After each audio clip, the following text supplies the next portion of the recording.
Hola mi gente, welcome to the Money Chisme podcast, where we spill the real chisme on building wealth without the bullshit. Whether you're trying to invest, grow that side hustle, finally get your money right, or my favorite, buy rental properties, you're in the right place. I'm your host, Violeta, a first-gen Mexican immigrant, real estate investor, entrepreneur, and your financial hype woman. Get ready for tips, tricks, and expert advice straight from nuestra comunidad, porque el dinero es power and we're here to claim it. Don't forget, you can always find helpful resources down in the show notes and in descriptions, so make sure you check that out. Wow, I cannot believe this is the 100th episode of the Money Chisme podcast.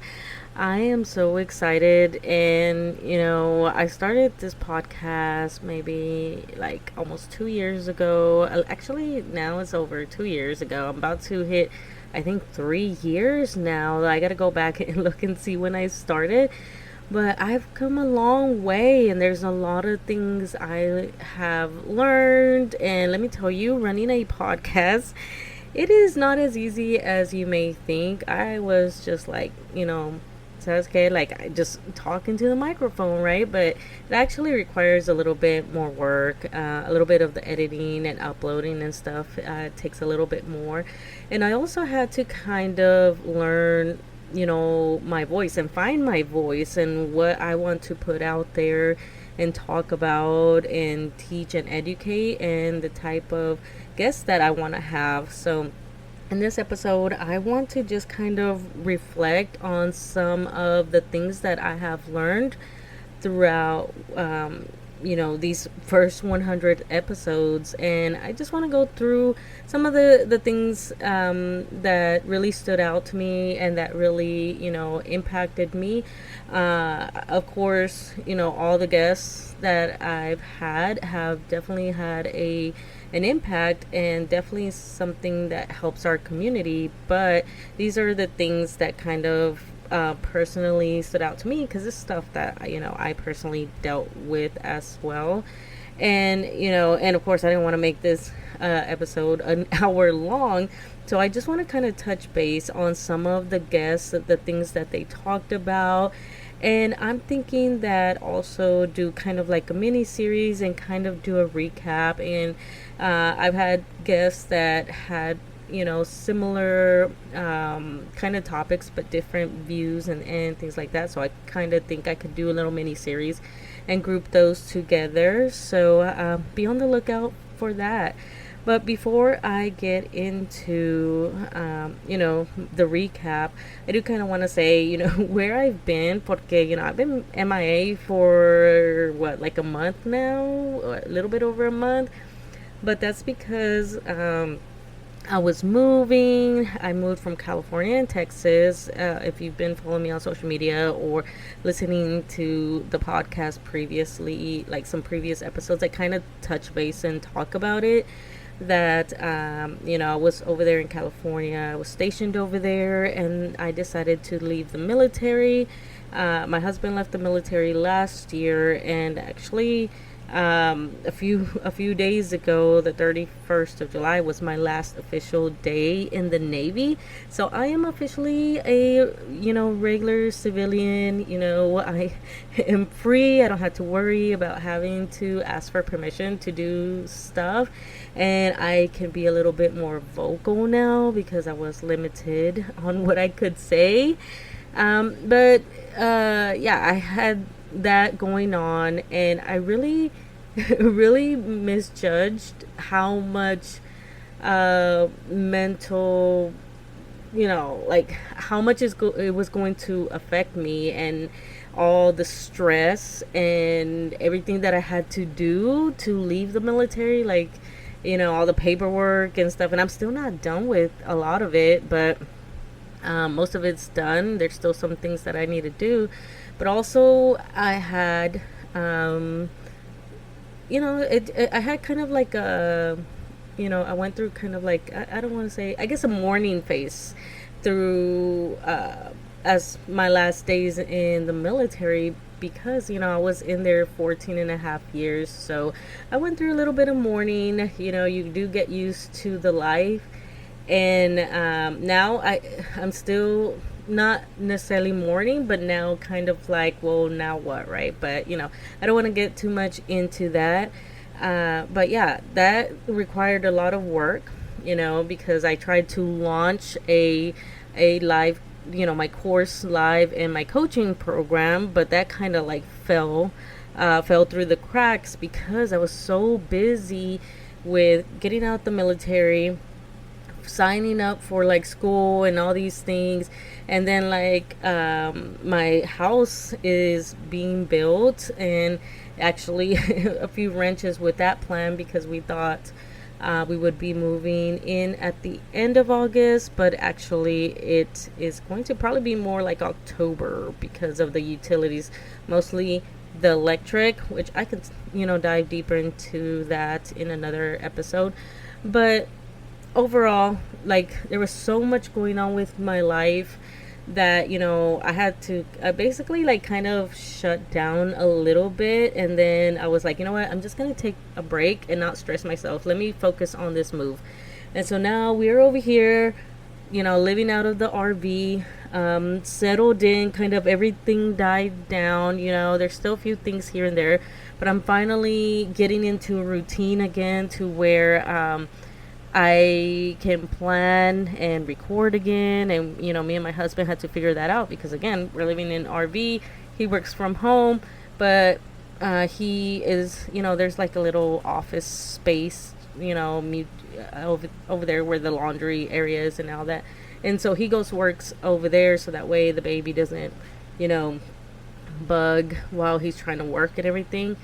And then right now he took the baby over there so that way I could record this podcast. So just a lot of moving parts that are finally like slowing down, and we're actually probably going to go live with my parents in the meantime, go park this RV on the land, and then just live with my parents for a little bit because just for the help, and I could be able to catch up with everything with Money Chisme, the real estate businesses and all that. But like I'll do a longer recap with that because I'm rambling now, and I really want to recap all these previous episodes.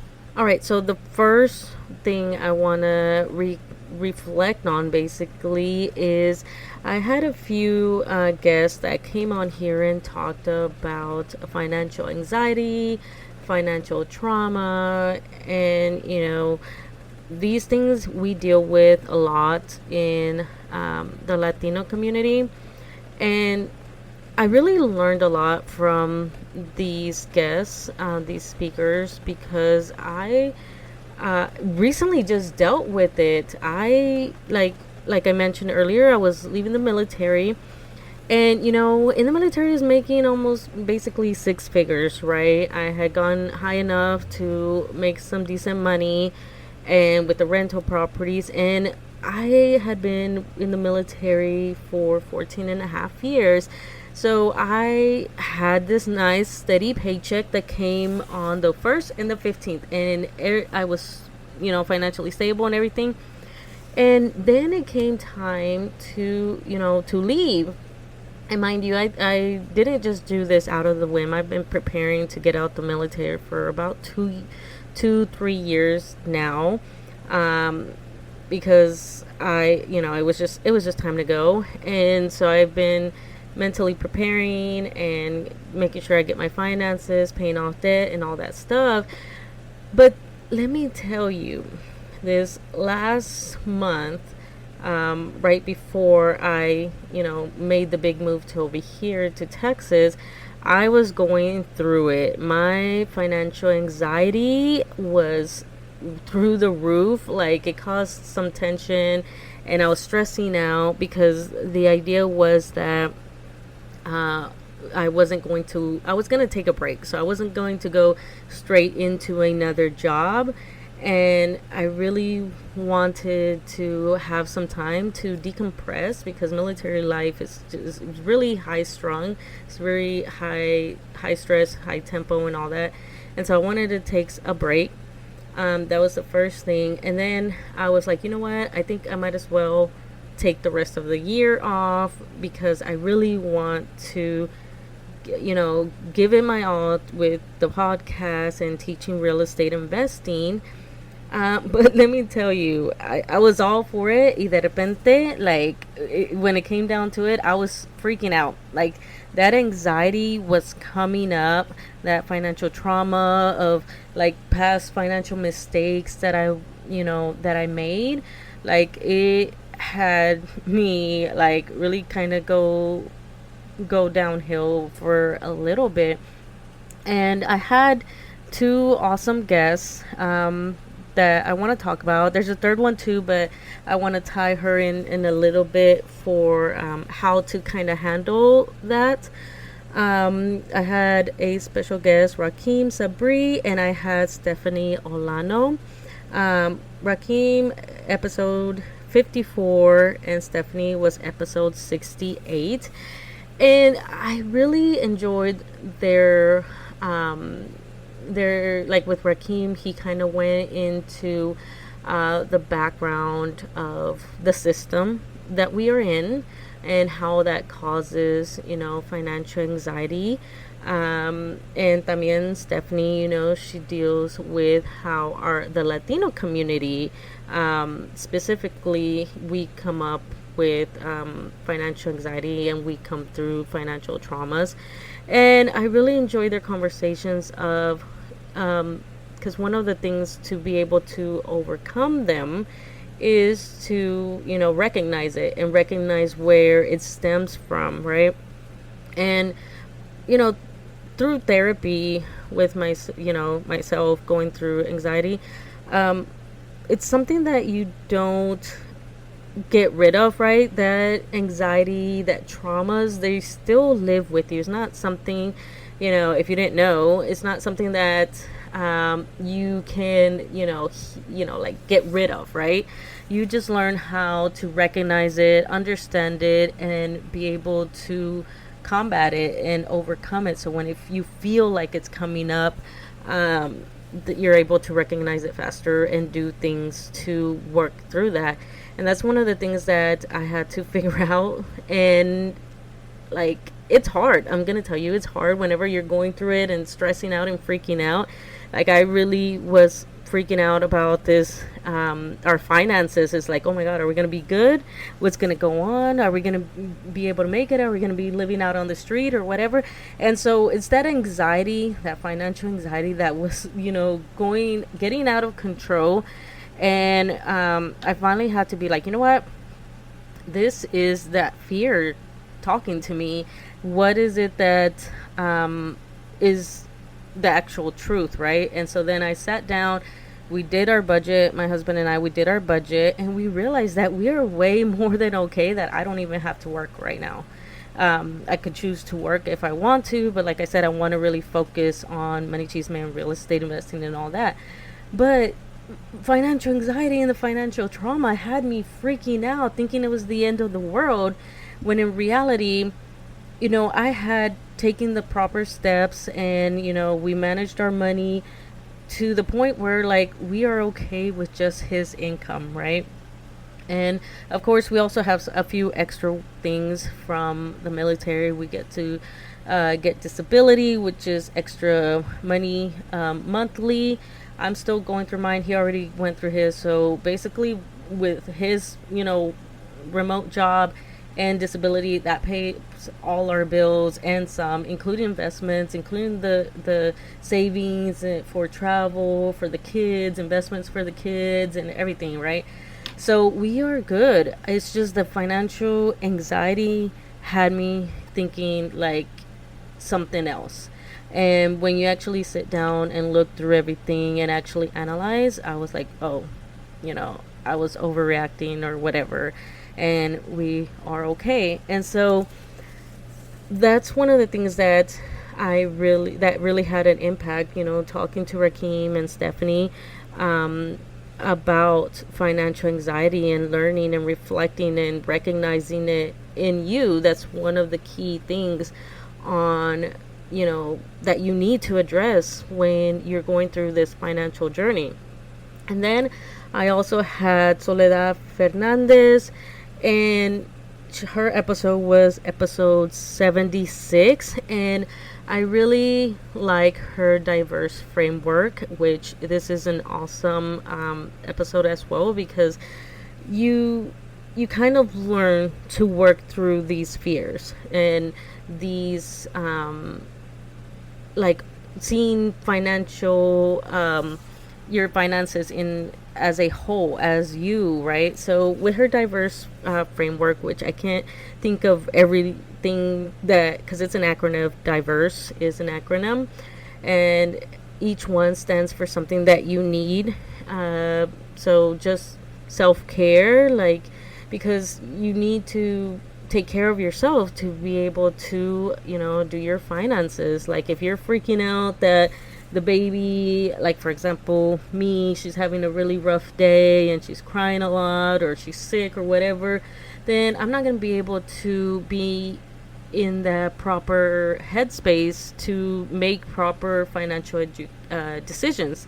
And that's one of the things with her diverse framework. It's really good. So it addresses some of that financial anxiety, but also creates action and everything. So if you don't follow her on Instagram, I think I don't remember, she has a YouTube, but she has a podcast as well. So definitely check her out. Now, the next ones that I want to talk about, because now you've kind of addressed your foundation, you set that foundation of addressing your financial anxiety, fears, traumas, and coming to terms with, not so great decisions, financial decisions, and then going through and understanding how that all ties in with your day to day, which is, Soul's diverse framework, which I love because that can be implemented on the day to day, right? The next thing is, finally getting your finances together, like budgeting, figuring out a financial plan. And I had several awesome guests. I had Lucy. Her episode is episode 74, and she targets Latinas specifically, like Latina, like moms and things like that are trying to get their finances in order. She's so freaking awesome, and motivating, and she's really doing work to help Latinas get, their finances in order, and also to grow their money and like get into investing and stuff. And then I had Nadia Vanderhall. Her episode was episode 82, and she talks about financial planning and, finding some harmony with retirement planning as well, because a lot of times we are like, okay, we need $3 million to retire and all that. And so you get kind of like intimidated by seeing that huge number, but in reality you might not need, $3 million to retire, or you might not need to be fully retired by the age of 45 or whatever. Retirement's different for everybody, but taking small steps towards that and figuring out what you can do now and creating a plan and all that is something that she talked about in her episode, which I really enjoyed. Now, if you have a significant other, like, I have my husband, and I kind of mentioned earlier that, when I was going through this downward spiral with our finances, one of the things we did was sit down and go over our finances and all that. But, sometimes some people don't know how to talk finances with their partner and what to talk about.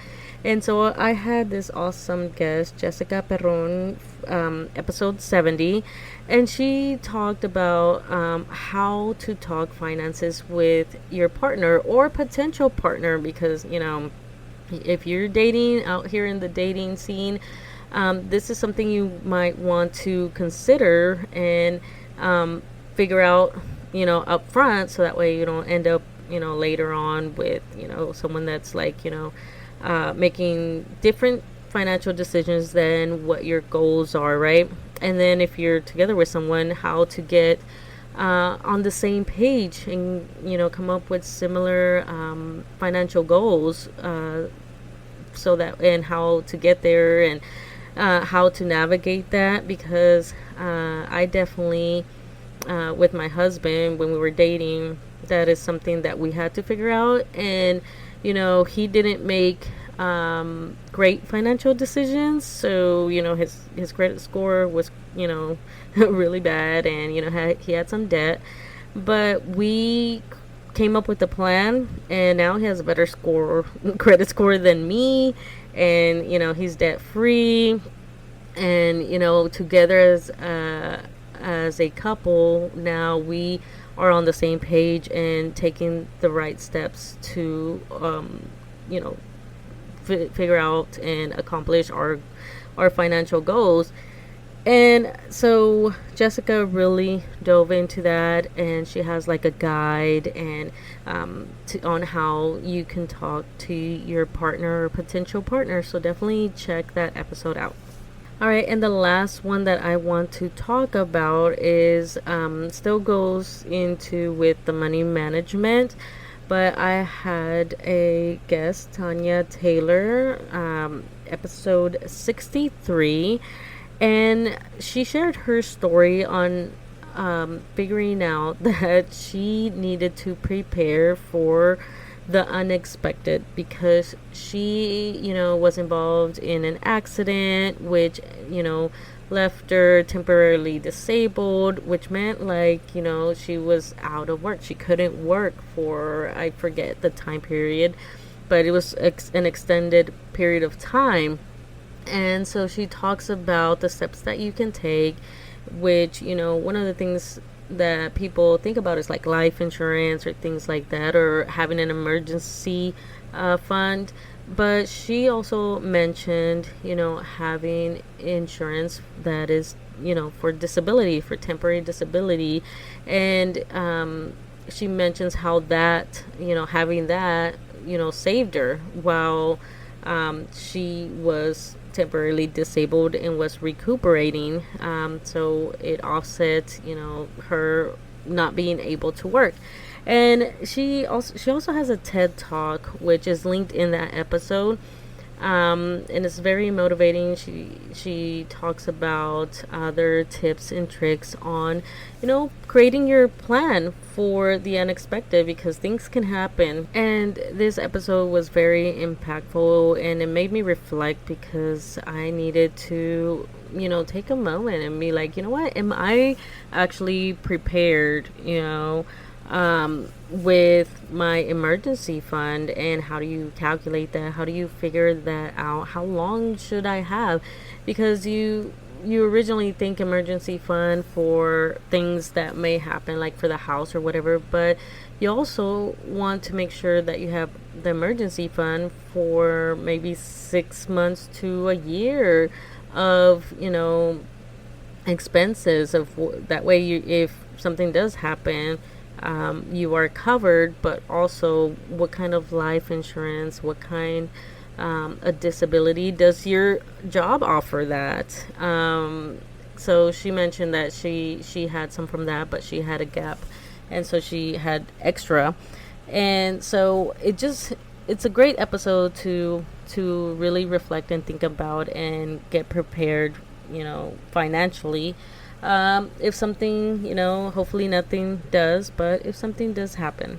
All right, well, those are the ones that I want to talk about in this episode. I do want to do another, like a part 2, I guess, for the business aspect of the guests that I've had that, talked about, growing and building your business, because I learned a lot from those as well. I'm still working on implementing a lot of the things that I've learned, but that will be in the next episode. And then I'm going to do the little mini series of just kind of taking some little snippets of those episodes that tips and tricks that I really enjoyed from those episodes. But yeah, other than that, that's it for this episode, and I am so excited to be back, and hopefully I won't have to take a break anytime soon, but back on track. Hasta luego. Bye. Thank you so much for listening. Don't forget to like and share this episode so others can also find this podcast. Don't forget to follow me on all my social medias listed in the show notes below, where you can also find resources to help you in your financial journey. If you're interested in becoming a guest on the podcast, you can find that information in the show notes. Other than that, thank you so much for your support, and I will see you in the next episode. Bye.